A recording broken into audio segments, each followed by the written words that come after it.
Auzubillahiminash-shaytanir-rajim. Bismillahir-rahmanir-rahim. My dear students, this is class 7th.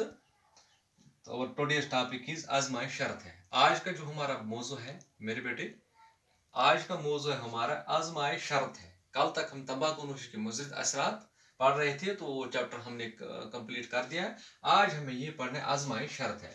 यहाँ पहला एक मसला है माय डियर स्टूडेंट्स, यहाँ एक मसला है कि आजमाइश. पहले मौजू समझ में आना चाहिए कि हमें पढ़ना क्या है. आजमाइश. आजमाइश का मतलब यह है कि आजमाना. आजमाना मैं आपको इस तरह समझाऊंगा कि फर्ज करो आप क्लास 8 के स्टूडेंट हैं, आप किसी दूसरे लड़के के साथ दोस्ती करो, दोस्ताना ताल्लुकात बढ़ाओ, फिर कभी कभार वो आप उसको अपने घर लाओ, उसको बोलो कि आपको दावत है आज, आप अपने घर में सालन तैयार करोगे, चिकन तैयार करोगे, बिरयानी तैयार करोगे, तो वो खाएगा. तो इसके बाद 8-10 दिन के बाद उसको बोलो कि चलो आज मैं आपके घर आऊंगा.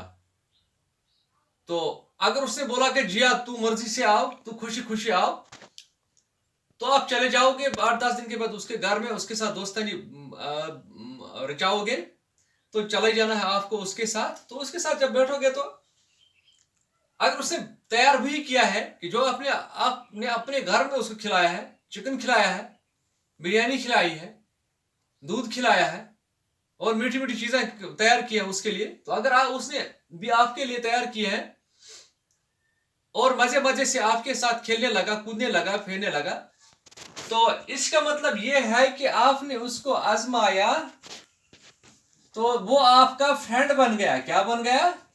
वो आपका दोस्त बन गया. उसको बोलते हैं आजमाइश. क्या बोलते हैं? आजमाइश. तो आप उसके साथ पूरी तरह से दोस्ताना ताल्लुकात निभाओगे. अगर इसी तरह आपने उस लड़के को लाया घर में, पूरा चिकन भी तैयार कर दिया, सालन भी तैयार कर दिया, रोटी भी तैयार कर दी और पूरी मीठी चीज भी खिलाए पिलाए और उसको अपने साथ सैर तफरी के लिए भी ले लिया.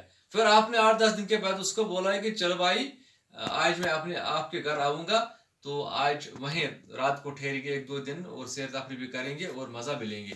तो अगर उसने मुंह मोड़ दिया, उसने बहाने बनाए, उसने कुछ बहाना बनाया, उसने भागना शुरू कर दिया, उसने आपको अवॉइड करने की कोशिश की, टाल मटोल करने लगा, तो यह भी एक आजमाइश है. यह भी एक आजमाइश है. तो वो आपसे दूर भागने लगा, फिर आप भी उसे दूर भागोगे. यह एक आजमाइश है कि आपने उसको पहले ही परखा. तो इस परखने को आजमाइश बोलते हैं.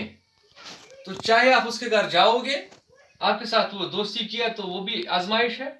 चाहे उसने मुंह मोड़ा, उसने आपको अवॉइड कर दिया, उसने टाल मटोल कर दिया, वो भी एक आजमाइश है. तो मेरे बेटे, ये मौजू का नाम है, तो इसके अंदर यही कुछ चीजें आएंगी. तो इंशाअल्लाह हम कल से अच्छी तरह मौजू शुरू करेंगे. आज का टॉपिक वहीं से हम खत्म करेंगे, कल फिर मिलेंगे. थैंक्स.